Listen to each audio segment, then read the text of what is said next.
Hey, JC fam. You just went, y'all just was doing y'all familiar. You hopped over. I appreciate that. Thank you. Oh, fam, thank you so much. I know I look a rough mess. Look at my hat. It's tearing up and everything. That's what you call like um wearing things till you can't wear it no more, okay? My dad said you getting the life out of it, okay? That's what I'm doing. um you look so beautiful, Juju. And I mean you and Chris, I mean y'all are just such a beautiful couple. Beautiful, beautiful couple. I really enjoy whenever I can get a chance, I really enjoy seeing your premieres and your lives and just your content. Just keep going. It's so awesome. It's so awesome. Not today in the cray cray. Oh, thank you so much. I appreciate that good vibes. You know what? I take all the good vibes I can. YouTube be doing something to me, but it's really it's not even about like trolls and all that negative stuff. Um, I was on YouTube and I've actually for the past like I've been watching if you, I shared a story on my community channel or whatever. His name the channel of his the name of the channel is Pee Wee Toms. And y'all watching his life and everything it just sparked something in me, and I wanted to come on live and I wanted to just I wanted to talk for a little bit like this. Y'all, this is therapeutic for me, honest to God. It really is. And I know and it is very short. Please take time to enjoy life. Yes, absolutely. Absolutely. Um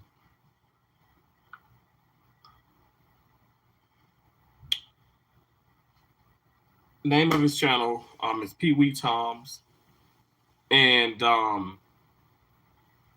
Daniel is his name, and was his name, and I think I put it on my community maybe like half an hour ago, but I've been watching so much of his content and all that, and things that just it's kind of crazy and hard to talk about, but I mean it's not like hard to talk about, but it's like I don't want this isn't what the reason why I wanted to do the live stream, yes, is to just bring awareness to the fact that what life is short. Hey, Metro Sonic, how you doing? Nice to see you. JC family, I appreciate y'all so much. Thank you, honestly, I appreciate that. Thank you so much. Thank you, thank you, thank you, thank y'all for the thumbs up. I appreciate y'all liking the video. I know I had my title, life is short, and I had put the trigger warning because I was gonna talk about I'm talking about life being short. So I mean there's gonna be death and a little sadness, and I speak on cancer in this video, and I know for some people that really does that triggers a lot of emotions. Even for me it does.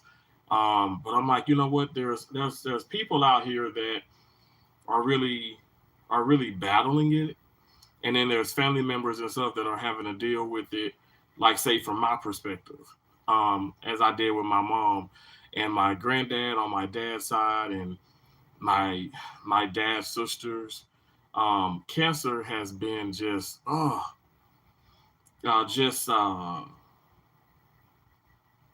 cancer is just so evil. It's such an evil disease.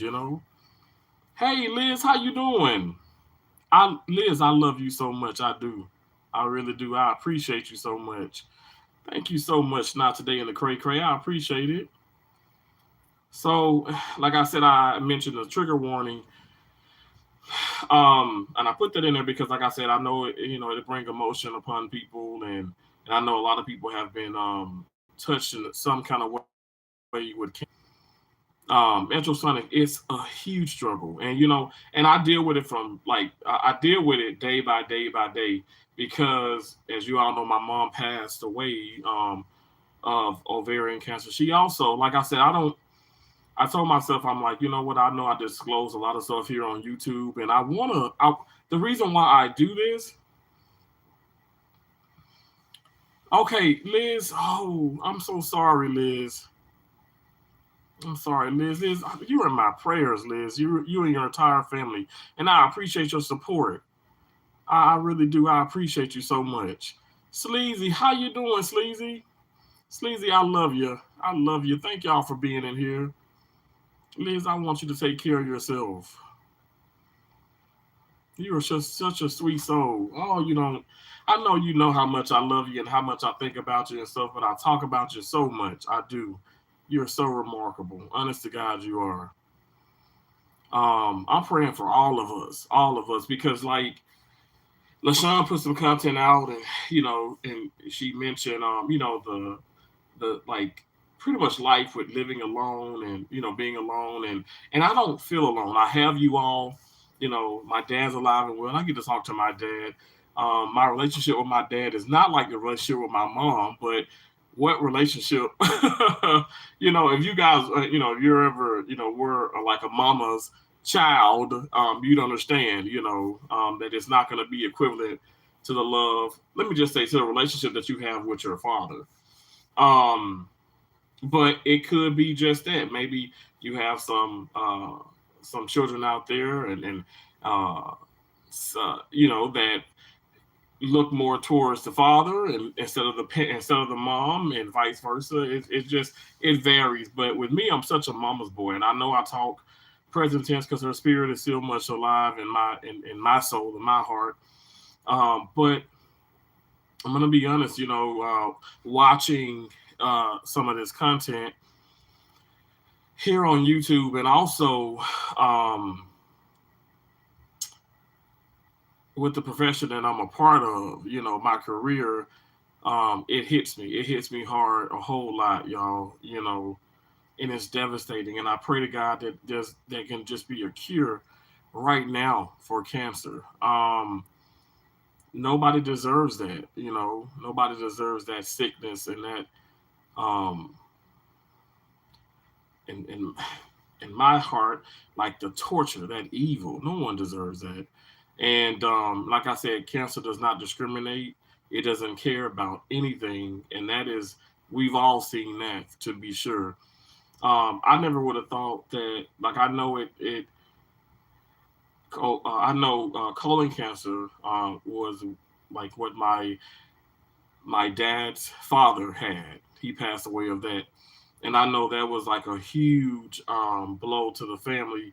Actually, on my mom's side and my dad's side, because my mom loved um, Mr. Isaac. That was my granddad's. And I went live, and Keisha is so sweet, got me a lot of things, and we talked a little bit and stuff. And I didn't really get on that level, but I said I want to talk about some things and stuff. I do want to share with you all. Yesterday was like the anniversary of like well, his birthday. Okay, my granddad, um, Mr. Isaac, was born on Valentine's Day. So February 14th, Valentine's Day. So it's a special day you never can forget. And he was a sweetheart. He was. I mean, he was a remarkable soul, remarkable soul. Um, and he'd call, he'd give us, he of course he gave us all nicknames, and my mom would just crack up. He even gave her a nickname. But also, yesterday marked my 16 years of traveling. And I was like, wow, I can't believe I traveled around this country for 16 years. Um, and so when Mary talks about her job and being a part of that job for 2 decades, 20 years plus, okay, it's absolutely astonishing. It's like, wow, that's so incredible. But yeah, so I said I wanted to just I talked about that and stuff, but when I talk about my career, I've dealt with a lot of unfortunately, um, I want to say unfortunately and fortunately, because scientists and doctors and medicine, they're trying to come up with a cure for cancer, and y'all, it's like the leading cause. It's the leading cause of death. And it's just horrible. It's horrible. And like in a million years, I never thought my mom would be diagnosed with cancer and go through things that she went through. And it's devastating, y'all. It breaks my heart. It does. I try my best to be strong, as much as I can. And I am a strong person, and I'm a fun person, and I'm jolly. Like I said, I made jokes at her funeral, but it hurts me. It hurts me. It hurts me to the core. And not to say because some of my friends or people that I deal with, Mother's Day comes up, or certain things may come up, or the holidays, or say yesterday. Um, me having traveled for 16 years, and years ago, my mom would have, you know, she would have called, me and sung to me, and told me how proud of me she, is and everything. Hey, Josie Light Brown Skin, I'm talking about some sad stuff, and I put a trigger warning there. I know how much, you miss mom as well, and I know how much Keisha miss mom, and I know how much dad miss mom, and if Joseph, if you're around him and stuff, let show dad as well, because I want to reminisce, I want to talk, and I don't want to upset anybody. I don't want to make anybody crazy sad, but I want to talk about this, and I want to reach someone out there, in this world, and hopefully, shed some type of positive light, um, while they may be going through some horrible sickness and some horrible, pain. I want to, share a little bit more of the story of our mom. Hey, Hustle T King, thank you so much, Drea. I received that. Thank you so much. I appreciate you. But like I said, with my career, I don't think people understand how serious it is, and it hits home like every single day for me. And I go into work, I try my best to be as positive as I can be. A lot of people, if you probably would ask around, they'd be like, "Oh my gosh, she's one of the nicest and most positive people ever." We everybody needs a Terrence in their room, and and I appreciate that. But deep down, I battle things, and I can tell you this: the one thing that I battle is still the loss of my mom.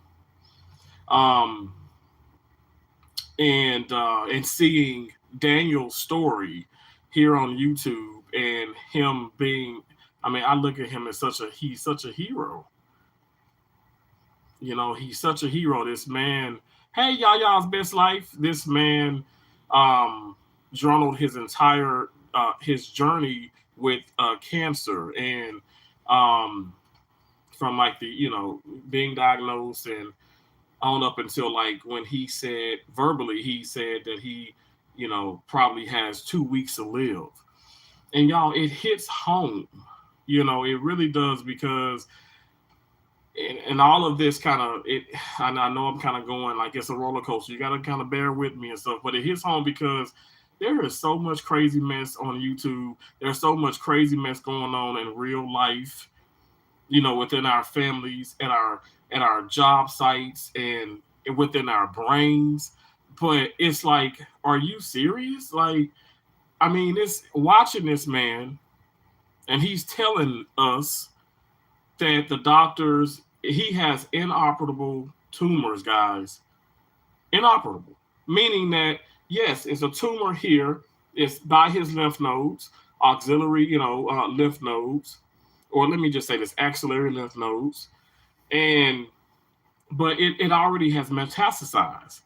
He has these scans, and it shows the cancer is everywhere. The cancer is everywhere. So it literally it's attacking all of his organs. It's in his blood. It's in his bones. You have to think about what I'm saying. I'm not a surgeon. I'm not a doctor. I'm not a medical doctor. I'm a medical professional. Okay. And Lord knows I've seen my share of cases, But I'm telling you what I've done research, and even just listening to him and stuff. But I've dealt with this from time and time again, as I've dealt with it with my mom. And I want people to understand what I'm saying and the seriousness of the situation and of the whole picture of the fact that life is short, and pretty much, time out for the foolishness, stop the craziness. It ain't worth it. Like, it really isn't. Um, Enough is enough. You know what I'm saying? Like, it's enough time out for that. But meaning the inoperable, you cannot operate on it. Meaning, okay, so he has this, it's everywhere. You can't remove, like, he had it all in his back. You can't remove a person's back, an entire back. You can't, chop. I mean, if you have an amputation of your arms because of the lymph nodes in your blood system, you have an amputation of your legs, amputation of your neck, like, you're not, that's not living. You I mean, that's not living. That would actually be like a massacre, right? You guys understand what I'm saying? And that's what I said. I wanted to make sure that everybody knows that this is a serious live stream, and there will be, I said trigger warning because I'm going to be talking about some things that may be uncomfortable with some people, and some people probably have experienced this. So I apologize. I don't want to offend anybody. Hey, Forever Trolling, when doctor tells you it has spread, it's horrible. It's a horrible feeling. Not today in the cray cray. It's horrible. And thank you again, Drea. And I want to share with you all because, like, I went to, you guys know, when my mom was diagnosed with cancer, she had it's actually two type of cancers. Okay, so there's ovarian cancer and leiomyosarcoma cancer, and that's a uterine cancer.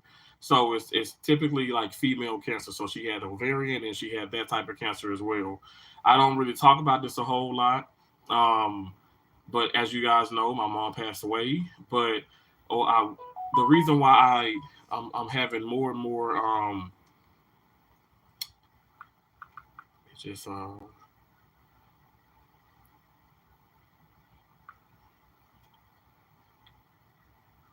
this down a little bit. The reason why I'm having more and more um, feelings of wanting to share this is because, again, life is so short.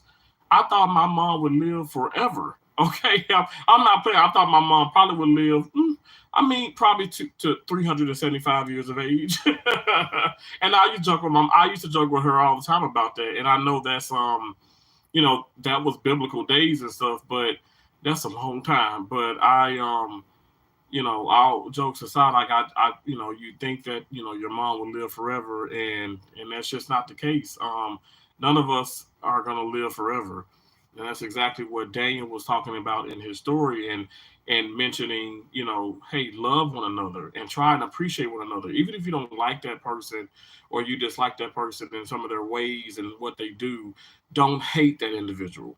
Try your best not to hate. Try your best not to even speak of that.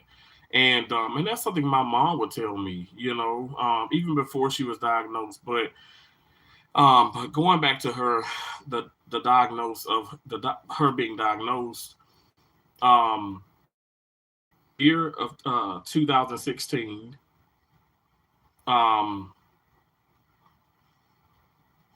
and I'll even go back to 2014 when she had a hysterectomy done. So she had a hysterectomy done, and they did. So, for my complete understanding, because I read my mom's file over and over and over again, they did keep her ovaries. Okay, so they took the uterus, the cervix, the fallopian tubes, but ovaries stayed. Now I do these cases, these hysterectomies. I do total hysterectomies. I do partial hysterectomies, and myomectomies, like with fibroids, and that was the main cause of my mom end up having the hysterectomy because she had huge fibroids that were the let me just tell you this that were my mom had fibroids that were the size of a newborn baby. So we're talking anywhere from 5 to like 9 pounds. My mom had fibroids, all in her pelvic area, and in that, like, pretty much that pelvic lower abdominal area. because obviously that's where the uterus lies, the female organs lies. Um, and it was uncomfortable for her. She talked about it a lot, and my mom stayed on top of it. She stayed on top of going to the hospitals, going to the doctor's offices, getting the checkups. She did what she needed to do and what she was supposed to do. So she did end up having the hysterectomy, and Morse was also involved, but they tried to go in. They tried to go in laparoscopic. Let me just say this. Okay, so they tried to do a laparoscopic and then also a down below, which meaning laparoscopic, morcellate, remove everything vaginally, but the fibroids were so big, so huge, they had to do an abdominal hysterectomy. So they opened her all the way up. Hey, MLW Fishing. They opened. It was a huge, huge incision, and I'm sorry. Like I said, I have to keep reminding you guys that it's serious live stream, and there may be some things that may sound disturbing. And I have maybe some people have a really big imagination, and as I explain things, they probably can really see this, happening. And I don't want to freak anybody out, but it's like an educational purpose, and also the fact that like I said, I want to keep mentioning that life is so short. Okay, I'm trying to explain to you what my mom went through, and then also what it what it causes us to go through as a family as a whole. And like I said, if you look at my community, me sharing Daniel's story, there was a quick video and stuff, but it was so much jam packed in that 5 minute video, and it was devastating. But it was so inspirational and so beautiful simultaneously. So my mom, they removed all the fibroids, and like I said, her fallopian tubes, the cervix, the uterus, um, and they kept the ovaries. Um, the doctor, they took biopsies of the fibroids because this is dense tissue, and they wanted to make sure that everything was okay and stuff, and they took those biopsies. Got actually what they did interoperably is like where they take a frozen of the tissue. The frozen goes to pathology immediately. Doctor receives a call back from the pathologist, which is the disease doctor. The doctor tells them, okay, hey, this is benign tissue, or this is cancerous or malignant tissue. So the doctor calls back in, tells the attending surgeon, that, hey, this is benign tissue, which is like a blessing. Benign means non-cancerous, and you just, your worries are just kind of like, pretty much out of the window, and so my mom had non-cancerous fibroids, and the surgery was a success. She did lose a fair amount of blood, but that's kind of a given. And my mom was a bigger woman, and it's kind of a given. And she, was given the blood and all that, and came through the surgery very well. I remember when she had this surgery, I was freaking out because I was in Sioux City, Iowa,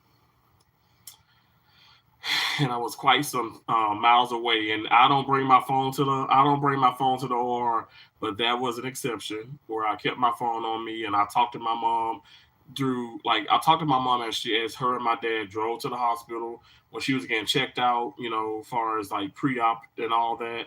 And right before she went off to go to surgery, and I was like, I love you so much, and you're gonna be okay. And she did. She was very much so okay. Um, and what ended up happening was I was doing cases at that hospital periodically. I was like, check on my dad. Okay, is she out of the OR? Is she out of the OR? He was like, yeah, yeah, yeah. She is. She's okay now. And um, so from that assignment, I went to a few other assignments like Texas and Michigan, and then I ended up, fast forward. Let's go to 2016, because also what you guys know, my best friend committed suicide right before my mom had her surgery. In 2014. But like I said, it's so much hardship I've dealt with. Like I'm sure all of you have dealt with a lot of hardship, but I'm solely speaking about cancer and my mom and Daniel's story, and what all this means to me, and also my family, and what I'm trying to do moving forward. So 2016 comes around, and January, My mom and I, we are hitting up the casinos. We're having fun. I remember this like yesterday, February. You know, like because I had got. I want to tell you guys this too. Like it's God is so good, and he's mysterious, but he's so good because I had this feeling like I was like, Mom. I broke down to my mom. Honestly, I broke down to my mom. It was 2015 December, okay, because I missed Christmas. I didn't come home for Christmas, and right before the New Year, I broke down to my mom. I was like, Mom, like and I was in Michigan. No, I'm not. I was in Ohio. I was in Columbus, Ohio, because I worked in Columbus, Ohio. I worked at Wexford Medical Center in Columbus, Ohio, and I remember being in the hotel, and I was like, Mom, I don't know. She's like, Boy, what's wrong with you? I was like, Mom, I just want to come home and I don't want to travel right now. I just want to be home. And she says, Well, Donnell, you can do that. You can do that. You know, I support you no matter what. You come on home. You know you gotta. This is your home. And I'm like, Yes, ma'am, but I just don't know. She was like, Well, what is wrong with you? And I was like, Mom, I guess I just miss you, and I miss Dad. I miss everybody, and I know. I guess I was getting homesick, but you guys, I could travel and be a mama's boy and be just fine. I don't know what was coming over me. So in 2016 comes around, New Year and all that. I go back home, and yeah, I didn't travel. I did not travel the year of 2016. I didn't travel until June of that year. Okay, so that that 6 month towards the end, because I remember July was coming right up, obviously, and I remember July 4th and here in Maine. Um I didn't travel any, from January till like towards the end of June. And as you all know, like in March, right before my Josie's birthday, mom was diagnosed with cancer. She was diagnosed with ovarian cancer. At the time, I did not know it was stage 4. I didn't know that her leiomyosarcoma was stage 4. I didn't know any of that. Um, Now, my mom didn't know initially either what it was. It was like, okay, well, we found we found some, like, she went in for a biopsy and all that, find this uh they it comes back as questionable and stuff, and that's when you do the PET scans and all that stuff, and then it showed like areas of her body, and they came up with the diagnosis of pretty much ovarian cancer, and it's devastating. And so my mom was like, trying to figure out things, and the next step is, okay, well, how do you go about treating this? So they were like, okay, we're gonna want you to. So now it's like, I was way more stressed than she was. She didn't really show that. I'm sure she probably was stressed, but she didn't show it. Hey, lovely Samara. Hey, Dumbo Nini. Hey, Mike Scarho. Hey, Crisco's Country Life. Thank y'all for coming in. And she really didn't show that, and the like, her frustration, her pain. But she did tell me a couple of things and stuff. She did at home. But so she the next step was, okay, well, we want to get you some, obviously, some chemo and radiation. Um, we want to shrink this. We want to shrink this tumor, okay, before we even, because it was just massive. It was big. We want to shrink the tumor because, like I said, it's stage 4. We want to shrink this tumor before anything, because at the first moment it's inoperable. So the next is like, okay, let's fight it with chemo and radiation. So you can do a thing where you do intravenous, where you go to the oncology department and stuff, and they administer. When you go to oncology and stuff, they're fixing the chemo on hand. They are mixing up these drugs, which is just, it just frustrates me because I'm like, it's so many chemicals. But it is proven to work and stuff, but it will destroy your body, the good and bad cells, before you will be worse before you get better. I mean, that's just a given. Remember, y'all gotta understand, my mom, caregiver, knew a lot about all of this.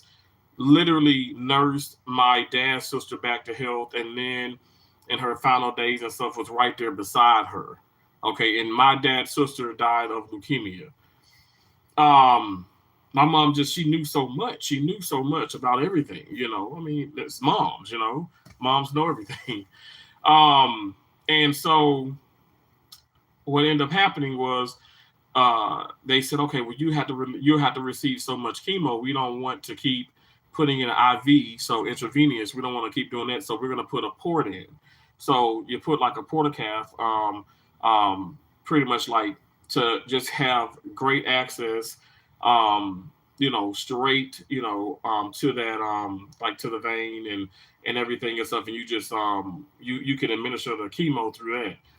But the bad thing about that is she received that, a general surgeon put the portacath in, put that port in, and then she received one round of chemo, gemcitabine, and an infection grew. Okay, she became so ill, and her the port she became so ill, the port was infected. So they had to remove the port. And I'm just like, oh gosh, I want to get my mom, I want her to get this chemo. I want her to be okay. I want her to be okay. And everything was cool. Everything was okay. And then she received another round of chemo, which was Taxotere. And so that was intravenous. And because she had got better and stuff, but then again, it made her so weak. I mean, she started losing weight, the discoloration in her face and her body. Hey CBL, and it's okay, JC family. I know y'all working hard. I appreciate you too. Hey, Spencer Food Reviews, thank you for coming in. So that was intravenous, and I remember just sitting beside my mom, and I mean, we were sitting there for, I mean, both times. I mean, like at least 8 9 hours. And actually the second time around, they had to do her blood was low, so I had to do a blood transfusion. Then she received the chemo, and she was just so weak, and it's just you're looking around too, because you're seeing like everybody receiving this chemo. These special drugs only mix for that particular patient, that particular person, and then they receive it right then and there, and it just flows, and you're just sitting back. She's sitting in this recliner, and then she gets hot and cold, and I don't know what was going through my mind then. I just what was going through my mind was, okay, God, I can't wait for my mom to get through this. And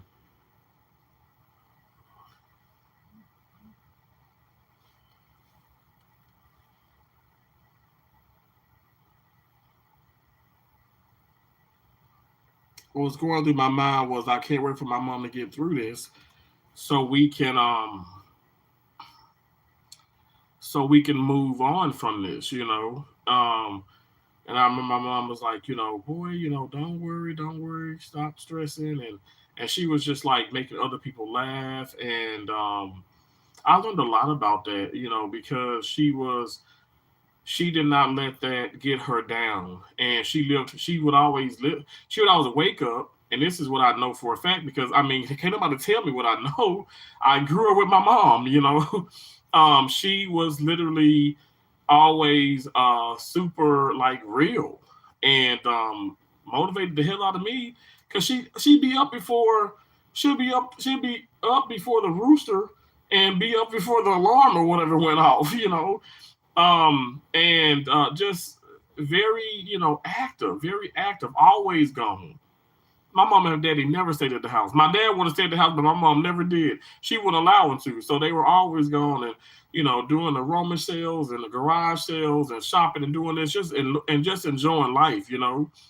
Um, but yes, like when even with being diagnosed with ovarian cancer, and receiving the chemo and stuff, she didn't let things get her down. She would always just try to sit up, but day by day. So we know. So like I said, she was diagnosed in March, and this is before Josie's birthday, and just day by day, and it seemed like it was happening before my eyes so fast. She just got weaker and weaker and weaker, and obviously that's the chemo. and just causing her, to it's killing all the bad cells, it's killing all the good cells, unfortunately. And so it just made her weak and weak and weak and weak to the point where she got a stool infection and she couldn't even sit up. She couldn't even walk to the restroom. And my dad ended up, purchasing like a bedside commode, and she would have to pretty much just have it right beside the bed and go there and stuff. And I just remember, my dad, working hard and leaving, and just uh, uh, being an amazing man like he is, for the family. And my mom was at home, and she was just like, "Oh, I'd hate that you have to, help me and do this." And I kept telling my mom, "Please stop saying that." But I understood. My mom was just she was so independent, and she didn't want anybody to have to do anything for her. And I always tell her, I'm okay, I'm okay. Like I was,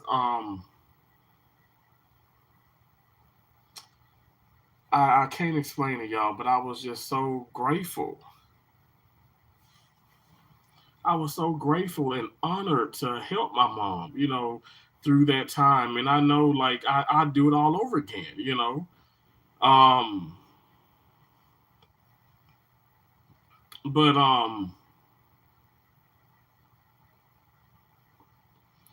as she talked to me, I she would talk to me, and we end up just like I end up trying to joke about something else to get her mind off of the fact that I would having to clean her, and turn her and do things and stuff. I mean, I just enjoyed taking care of my mom. I really did. She's my angel. She's my heart. I loved her. I loved her. I mean, I never ever thought anything was disgusting about that. My mama cleaned my messy, I want to say the other word, but my doo-doo pampers. You know what I'm saying? I peed all over, and I'm like, I was gonna take care of my mom. You doggone right, But it just seeing her in that situation, I mean, it devastated me because I knew that she wanted to um and it was nobody else there. It was just me and her at that moment. I know she wanted to just, do more for herself, and she couldn't because the chemo with the cancer, it just caused her body to just shut down. And so later that night, my dad got to the house, and my mom was like, just really, just like, I mean, pale, like I'm not even kidding, like totally discoloration and just feeling really weak. And my dad was like, "Glory, baby, now you need to go to the hospital." She's like, Joe, I'm not going to the hospital. We're gonna go tomorrow. We're gonna go tomorrow to the ED, to the emergency department. I ain't going right now. I'm just gonna lay down and I'll be okay. And don't you dare call the ambulance. And you better not call the ambulance. My mama said, don't call the ambulance, don't call the damn ambulance, okay? And very, very, very, very stuck in her ways, and for every good reason and stuff. She knew what she wanted, and she lived her life the way that she wanted to live her life. Um, Next day we get up, and my dad is like, "Okay, we gonna go ahead and go to the ED, down there." I'm like, "Okay, well, I'll be right behind y'all." And I remember, just being so tired from the night before and not really getting great rest because I just couldn't sleep knowing my mom was in such pain. And so she was walking out. My dad was like kind of behind her, and so just kind of got out the door, and she fell. Now I spoke about this in another live stream, and she fell, and I'm like, "Oh my gosh," And my dad said, "Donnell, she feel like you gonna come here, come help me." And so my mom's like, "Y'all ain't gonna be able to get me up," and oh my gosh, and we were, and it's just like we got her up. It was like she was like light as a feather. When I was a kid, and I can't help them. I'm so upset. Oh, Walt Money Scratcher. I'm so sorry, CBL. But my dad and I was able to get her up, and uh, she was like, "Y'all got me up." I said, "Of course, mom."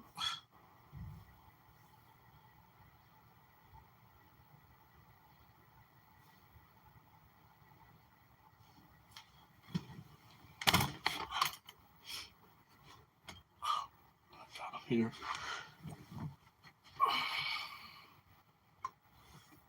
I said, "Of course, mom. We got you up." we got this, and got into the car, and I said, okay, I'm just gonna go in and clean up a little bit, and I'm gonna put some clothes on, and I'll be to the I'll be to the hospital, and I don't know. God is good, but I don't know how I did. I got clothes on and I rushed and stuff, and I cranked up, and I went to the hospital, and I ended up like kind of beating them to the hospital. And she like, God damn, that's what she said. She said, God damn, boy, how you got here before we did? I said, what y'all stopped at McDonald's or something? And she laughed and just not having that much energy, but she still laughed and laughed at me and stuff. And she had cut her toe, and obviously they took X-rays. They want to make sure she didn't break her toe and she didn't harm anything else and stuff. Because now her bones are weak and the cancer is just everywhere. And uh yeah, so thank God she didn't break any bones and stuff. And they did tell us about the stool infection that it had gotten worse, and they don't even recommend her to, she can't even really receive any more chemo because right now she's super super weak because of the stool infection. And then they were admitting her to the hospital. Now this was on a Monday. Remember, you guys, she was supposed to be discharged that, like, she was admitted Monday. She's supposed to be, her discharge was supposed to be Friday. So she was in there Monday, and then she just was, just kept complaining about the pain and lower abdomen area, and she just like kept getting weaker. And there were friends and family, some people kind of coming to visiting her older sister and everybody and stuff. And yeah, so she ended up coding Friday. Now I spoke about this in other live streams and some content, and I can't, at the moment, like I want to just kind of like do the details and stuff. And I've been very like vivid now, but like I don't want to do. I just know like she coded, and just know I was right there with her when she did. And then obviously everybody comes in, they take me out, and then the drill is, they get her back after 20 minutes of chest compressions. After 20 minutes of chest compression, my mom comes back. They get they get a heartbeat, and pretty much end up rushing her to the ICU, and then there she's put on life support. Now she was kind of comatose now at this point, and not even opening her eyes. And I remember Dr. Toft. I never can forget, because my mom knew him, I knew him, whole family knows him. He was like, I don't think your mom's gonna make it through the weekend. I said, no, no, no, she'll make it through the weekend because she haven't seen her grandkids. She haven't seen her grandkids. Sure enough, my mom made it through the weekend just fine. Um, Monday comes along, everybody is, well, even on the weekends, everybody's coming and visiting. She had so many people come and visit. Monday comes along. I knew my mom did not want to be on this life support. Dad knew as well. My mom made that very clear. She had it written all out. She made it very clear, and that's when we decided Tuesday to remove the tube, the extubate, and she passed peacefully. She passed so peacefully. And that was May 3rd. My mom was diagnosed in March. I'm so sorry. I cannot tell you the exact date in March. It was before March 20th. And March 20th is my middle sister's birthday. Josie, light brown skin, is in and out of the chat. That's her birthday. So her birthday is coming up next month. And but my mom, she was diagnosed before then, but she did pass May 3rd. So it was very fast. So the guys probably like, why am I going through this and stuff? Because I do want to mention, people say, oh my gosh, your mom died when she was 51. I'm so sorry, so young. I said, I understand that, but it was so young, but she had a very full life. Nobody may not understand that, but I understand that. I know she did. She enjoyed her life, but also she dealt with quite a bit of pain. But I thank God that the transition was like, it was actually fast. You guys understand what I'm saying? She only had 2 rounds of chemo. And I thank God that it was fast. I really do. Having been diagnosed in March and then passing in May, but May 3rd. So the month just was getting underway. Mother's Day quite not there yet. Um, but she did. She died May 3rd before Mother's Day, and my mom wanted a quick funeral. Okay, um, I knew exactly what she wanted, and we had her funeral that Saturday, which was May 7th. We had my mom's funeral, and in 2016, and it was quite peaceful. I mean, she was laid to rest, so beautiful. But I kept thinking, even at the wake, I kept thinking there was this lady here, and I don't know what's the woman name. And my dad's like, oh, she's an old friend of the family, and she said, boy, listen to me. Because I wouldn't really cry. And I cried so much in the hospital, but I didn't really cry at all at the wake. I didn't really cry at all I didn't cry at all at the funeral. And I was making jokes and I was making other people feel comfortable, and exactly what my mom would have wanted me to do. And my mom kept telling me, even while she was at the hospital and everything and stuff, boy, stop crying. You're going to make your head hurt. And I'm like, I just can't. I would go into the bathroom and I would cry my butt off because I didn't leave that room. But, this lady said, now listen, I know you sit up there, you trying to be brave and tough, but it ain't hit you yet. I was telling my dad, I said, she don't know what the hell she talking about. You know, told Keisha Jones, I said, she don't know what the hell she talking about. What the hell I'm talking about? And she was like, it ain't hit you yet. It just really ain't hit you yet, but it's gonna be okay. And I'm like, well, yeah. And I'm sorry, Tal Rob. I said trigger warning. I'm gonna be, a little. I'm gonna expressive, and I'm talking and explaining about, these things, with my mom and cancer and life, and like I said, what I want people to take away from this is the fact that life is short. Thank you so much, Tal. I appreciate you. I appreciate you all being here. Thank you. And but I didn't know what she was talking about as I watched my mom. I mean, as I looked at my mom in the casket and and she was saying this and I'm like, huh, and it didn't hit me. But what happened, I told my dad, I said, so we fast forward everything and stuff, laid mom to rest, and my dad is like kind of cleaning some things off, like out of the house.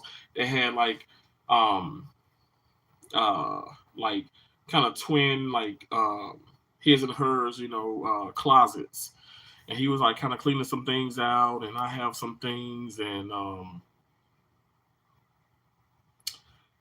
I was telling my dad, I said, Dad, I don't know if I can travel anymore. He was like, now, you can't stop that. And, Gloria won't want you to stop that. We called her Gloria. Her name was Gloria. And I said, yes, sir. And so what I ended up doing is I reached out to my recruiter who I have right now. I reached out to Shanita. I said, Shanita, I was like, well, I guess I'm ready to travel. And she's like, you sure? I was like, yeah. So now we're in June now, okay? And I sure enough, I took an assignment here in Maine, okay, and in Rockport, and so yeah, uh, like a little bit, like what 4 or 5 weeks after my mom passed, after I laid her to rest, I took an assignment, and it was rough. I mean, I would cry like every like case, not even cancer, I'd be crying. And I did. I cried in front of those people, and they were so understanding. But then I cried like I said, I don't know if I was telling Dad, I said, I don't think I can do this anymore because I'm crying. There was a woman who came in. I mean, this woman was whiter than Betty White herself. Okay. And I said, Mom, I said, Dad, she just reminded me so much of my mom. But I started seeing my mom in so many patients. But it's not necessarily not. And now I look at it and I'm like, that wasn't a bad thing. That was God preparing me and molding me and somehow comforting me, through all of this. And also, I feel like it was also my mom. God allowed my mom to do that as well because mannerisms. Um, like I was telling Destiny and her mom would say toodles. And these patients all the way here in Maine would be like toodles and this and then I say, oh my gosh, my mom would always say that. And even when I hear that, I'm just like, oh my gosh. Um, but so that was it was quite painful at times because other people were going through certain things. But I feel like my mom, um, her spirit like kind of led me there, and God allowed for all that to happen, and it was quite peaceful. And it's I didn't know that I needed it, but I needed it. I needed to be in an area where obviously I don't know anybody, but also people were just so genuine and just sweet, and that's why I say I do enjoy coming to Maine, because it is still quite peaceful. But yeah, like I did that, and I was telling Dad, I said this is just hard. It's hard being without her, you know, and I'm just trying to push through. But what is really I thought was really a challenge for me to do is when they would say, "Okay, Terrence, after a big case," they say, "Okay, well, we need you to help us push the patient to the ICU department." And y'all know my mom took her last breath. Officially, she passed away in the ICU department, and and I was like, "Oh Lord," and I don't want to tell these people, "Oh Lord," that's where she ended up passing. But I'm like, okay, okay. And then I go to the ICU department, and sure enough, I see the life support, the machine, and I break down. I'd break down, and it's like that is so bad because you don't want nobody like we're all human, but I don't want patient families that are in that ICU department, my peers, the patient themselves, but the patient she was obviously intubated, but I don't want people to see me at this vulnerable, weak. I shouldn't say weak. I should not say weak. I told myself I wouldn't say weak because it's not a weak moment. It's a real moment. I didn't want people to see me just in that way. But that's not a weak moment. And anybody and I apologize for saying that I apologize to myself and I apologize to you all because that's not weak. Vulnerable, exactly, Mike Scarho.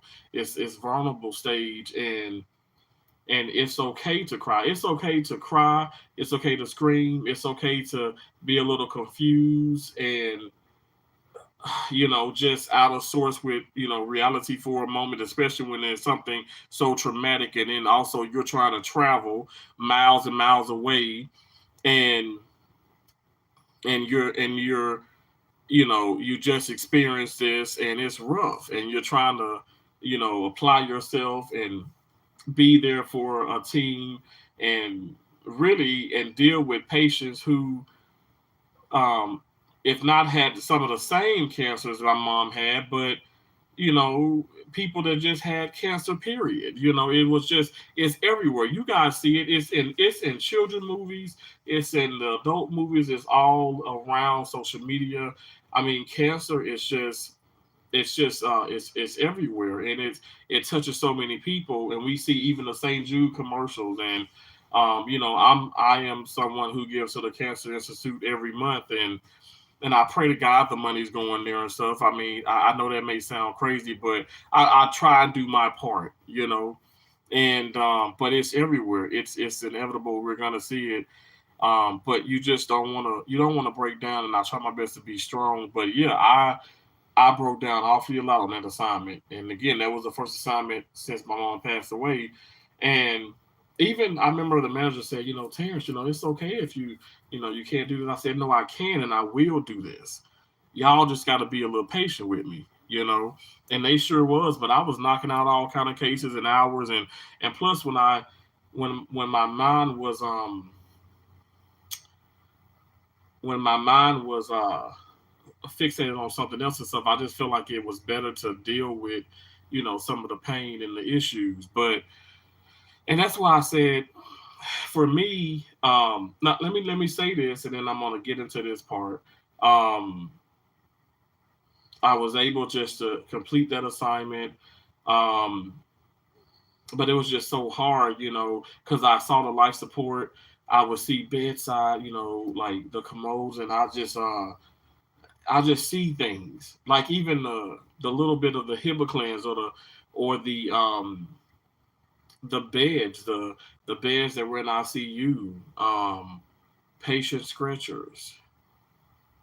all of this reminded me of my mom. Now I've been in the hospital for years before my mom passed away.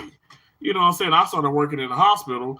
I started working in the hospital like even voluntarily, and in like ninth, 10th grade. You know, I mean, it just when things hit you in life, it changes the your perspective and the perception. It changes everything. It changes the narrative. It flips your life upside down. And I know some people like say that, but I'm like, wow, that ain't figuratively speaking. That's literally it. I feel like something just like flipped it upside down, and I'm like, this is so horrible. You know. Um, Love you, Samira. Thank you so much. Thank you, Chester the Gamer. Thank you for being in here. But with all that being said, I finished an assignment and oh Lord, walking into a Family Dollars or a Dollar General or a Walmart and going to like, the healthcare side or whatever and seeing like special things and like I said, just walkers and this and that. Like I would just break down. I just cry, cry, cry, cry, cry. And I was like, God, I gotta get a grip on life. I can't live my life like this. Nice Carl. It's like I'm gonna have to get his mind off of that. You, I don't know what that is. What is that? Come get your silver play button. Thanks for making me smile. I'm happy. I'm happy. I'm just like I said. I'm sad, but I do want to share this because I wanted to kind of go on some detail. That's why I said a trigger warning because fast forward through all of that, um, I I've learned to accept everything. And it's everything it's been impactful in some kind of way in my life. And the main thing is what my mom left me with. And like I said, the her earth form, okay?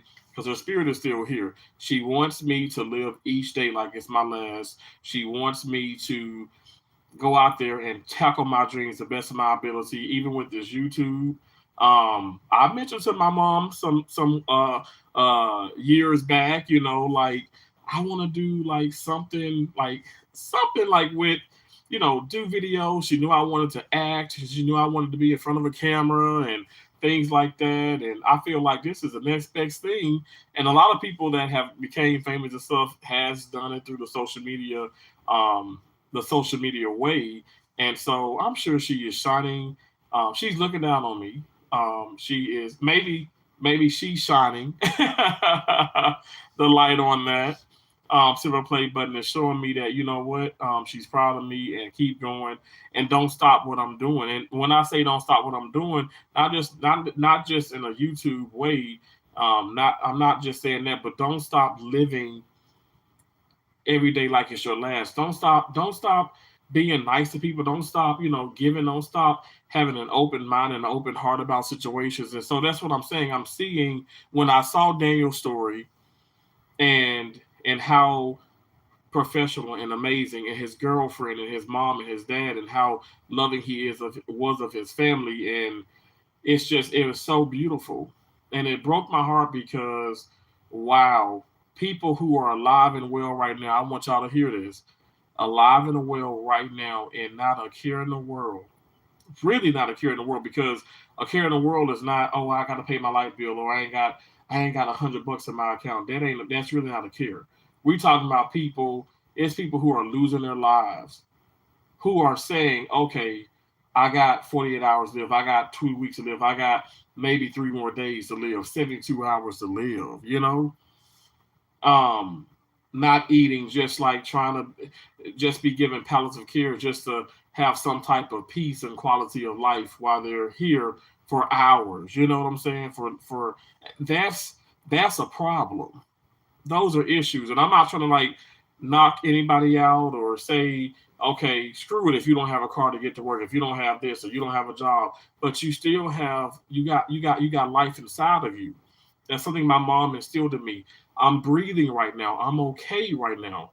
Yes, I may be a little sore or certain things from working in this, but I'm okay. I can tackle more. I can do more. I just have to keep believing in myself.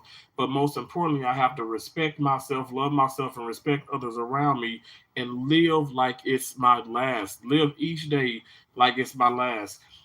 I want to be remembered like my mom is remembered. I'm telling you, Tennessee, Mississippi, Arkansas, um, Georgia, all in the southern states. Everybody like somebody knows my mom. You know what I'm saying? Like as far as older school, knew my mom and said, "Oh my gosh, she was this, she was that. Oh, she was this, she was that." And my mom didn't take no mess. You know what I'm saying? And but her legacy still lives on, and I'm so appreciative of the fact that she was my mom and she raised me. I am I am her offspring, and that's what I wanted to share with you all. Life is life is so short, but and with it being short, don't you focus on all the craziness and the silliness and the ugliness of situations that maybe can be brought to us within life. Focus on the positivity. Focus on real. Confrontation is not a bad thing, but don't hold grudges. Don't beat yourself up. Love yourself. Care for yourself. Keep growing. Keep living. Um, Try your best to wake up. Don't snooze. Get up and go to work. Try your best to do that. Put one foot in front of the other. Yes, it may be hard, but keep going because you know why? Some people is still going. And they know they ain't got they know they don't have forever. Ain't none of us got forever, but I mean in the sense of given a certain amount of time to live. They still gonna keep they keep going. They talking about they planning for stuff 5, 10 years from now. Why do you think people get married, and start to, even look better or have those moments before they pass on? If those are gifts, those are real gifts from God to show you that you know what, even in the darkest moments, you can shine bright, that you can be whoever you want to be. And that's what I want you guys. That's what I want to leave you all with. Again, I'm not gonna say sorry, okay, because I know I probably said it so many times, but I don't want to offend anybody. I'm just gonna say that I did mention the trigger warning, and I know I talked about some things with my family, but I hope that it was informative. I hope that it's been uplifting, and I tried to hold back as many tears as I could, and I feel like I did a good job. Um, my mom was like saying, "Boy, you better not cry. I'm gonna beat you. I'm gonna beat you. I'm gonna get you." But I had my angel soft just in case and stuff. But honestly, um, there were moments where it is sad, but it may sound weird, but it's tears of joy. It's tears of it's like tears of set free pain. Does that make sense? Because I've cried so many times and it's been like, oh my gosh, like I hurt my mom. I did this and kept, when they kept giving her morphine and this and that. Now I've forgiven myself. I knew my mom was in pain. I knew she needed that, and I know what she told me right before she coded. I am just fine. I feel great, Donnell.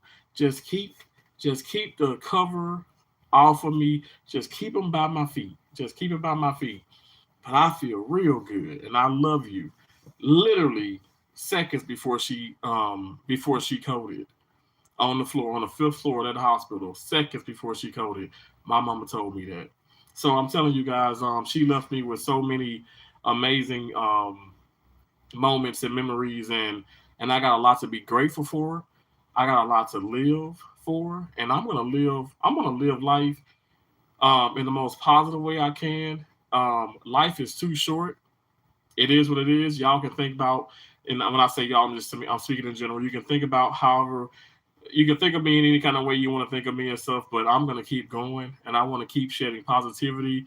And that was the sole purpose. Just like Daniel, may he continue to dance in heaven with my mom, because I know they two stepping in heaven together. Okay, I know they are.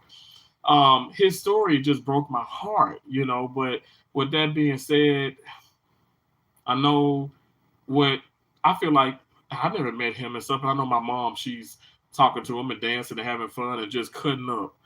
But I just know that with that being said, me watching his story, because I'm telling you guys, I started binge watching videos. I just kind of got deep into it. With that being said, I'm telling you, they would want me to be the voice, to be the best light I can be, brighter than this ring light. Keep going, don't stop. When you got breath in you, you can keep going. Do not stop. Don't let nobody run you from your occupation.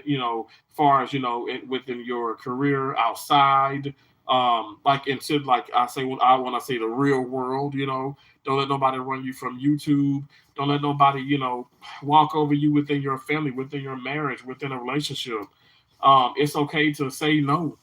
It's okay to stand up for what's right, even if it makes the other person uncomfortable. But you be respectful, you be true to yourself, you keep going. Life is short.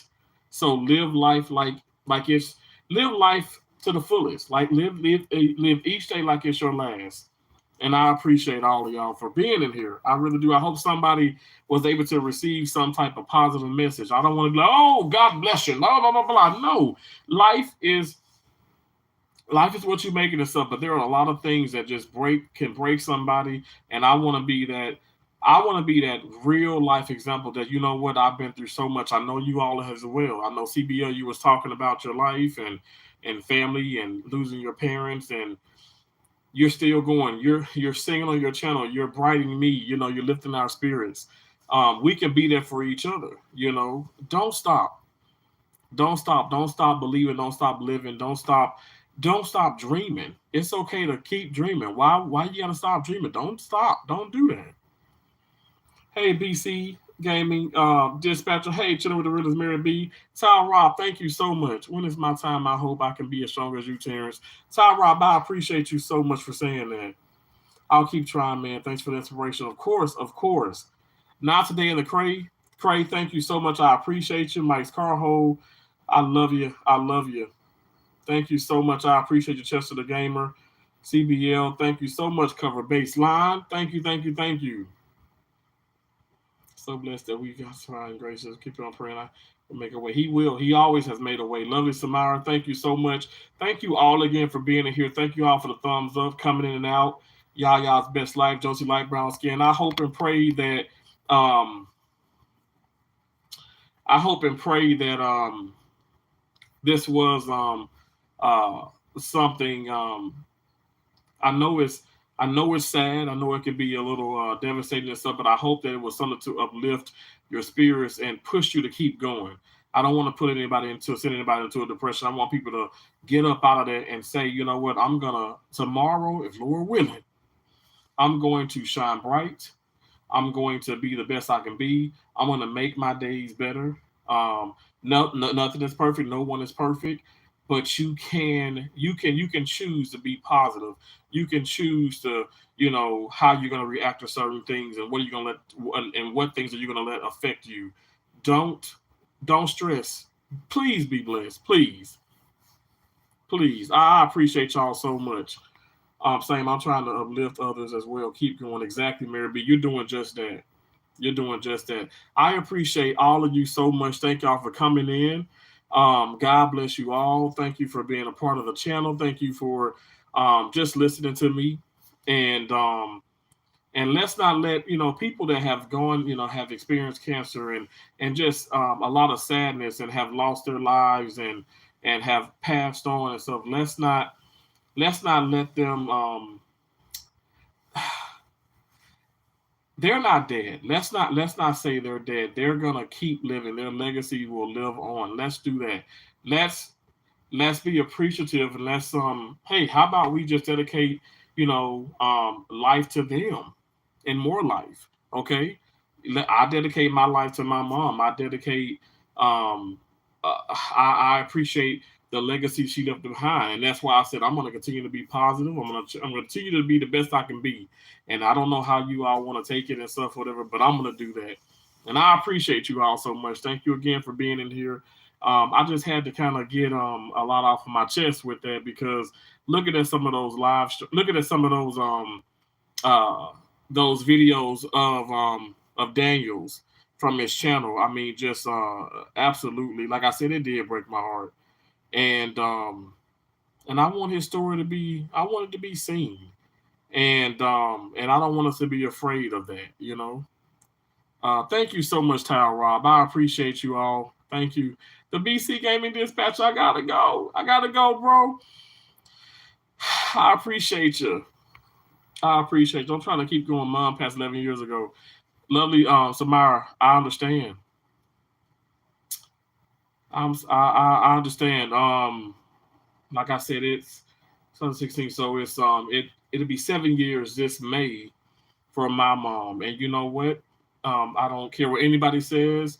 Everybody, grieves differently. Everybody, moves on differently. But I mean, I can see, as you can see, as you hear, I vividly every single thing that happened. I can tell you from January to the day that I buried my mom. Of the year of 2016, I can just go through it easily.